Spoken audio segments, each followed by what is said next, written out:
আমাকে অনেকেই পাগল বলে এবং আমাকে অনেকেই বাচাল বলে। লোকে যাই বলুক না কেন, আমি কোনো কিছু মনে করি না। I don't care. আমি আমার মতো চলবো, আমি আমার মতো খাবো, দাবো, ঘুরবো, ফিরবো, সবকিছু করবো। আরে ভাই, আমি যখন না খায়া থাকি বা আমি যখন অনেক বেশি খাই, তখন কি কেউ জিজ্ঞেস করতে আসে, "তুমি না খায়া আছো কেন?" বা "তুমি বেশি খাইছো কেন?" তো আমি কেন মানুষকে কৈফিয়ত দিতে যাবো? হ্যাঁ বন্ধুগণ, আমি আপনাদেরকে দেখাচ্ছি গ্রামের অনেক সুন্দর একটা ভিডিও।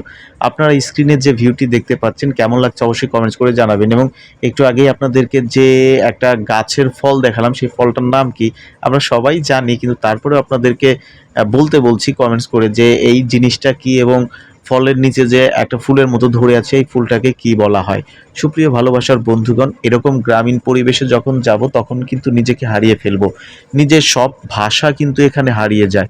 আবার যারা কবি তাদের ভাষা কিন্তু তারা ফিরে পায় এই গ্রামীণ পরিবেশে গিয়ে। এখানে দেখা যাচ্ছে যে একদম ন্যাচারাল, একদম সবকিছু ন্যাচারাল, এবং এখানকার যে গন্ধ, এখানকার যে মানে সবকিছু একদমই অন্যরকম। এখানে খেজুর গাছ দেখা যাচ্ছে, মাটির গন্ধ পাওয়া যাচ্ছে। আমার কাছে এখানকার যে প্রত্যেকটা জিনিস আমার কাছে এত বেশি ভালো লাগছে, আমি যা ভাষায় প্রকাশ করতে পারবো না। খেজুর গাছ, সূর্যি মামা, আকাশ, এখানে সজনে গাছ, ছাগল, সবকিছু মানে এত সুন্দর, মানে সৃষ্টিকর্তা এত সুন্দরভাবে তৈরি করেছে। আর এখানে দেখতে পাচ্ছেন কত সুন্দর ফুল। এই ফুল গাছটার নাম কি আপনারা জানাবেন? হ্যাঁ বন্ধুগণ, আমার কাছে অনেক বেশি ভাল লাগছে কিন্তু এই ফুল গাছটি। এটি বছরে একবার হয়ে থাকে। সারা বছর কোনো খোঁজ পাত্তা থাকে না। তবে বছরে একটি বার এরা ফুটে এবং খুবই চমৎকারভাবে ফুটে। আপনারা দেখতে পাচ্ছেন যে ফুল আর সূর্যি মামার যে মেলবন্ধনটা মানে আমার কাছে এত বেশি ভাল লাগতেছিল। আপনাদের কাছে কেমন লাগছে অবশ্যই আমাকে মন্তব্য করে জানাবেন।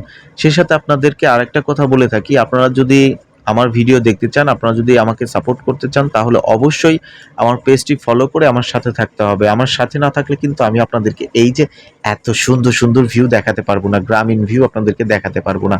এই যে দেখতে পাচ্ছেন কত সুন্দর গ্রামীণ ভিউ, ঘর বাড়ি, এখানে কিন্তু সবাই কৃষক। হ্যাঁ বন্ধুগণ, সবাই কৃষক। তো সবাই ভালো থাকবেন, সুস্থ থাকবেন।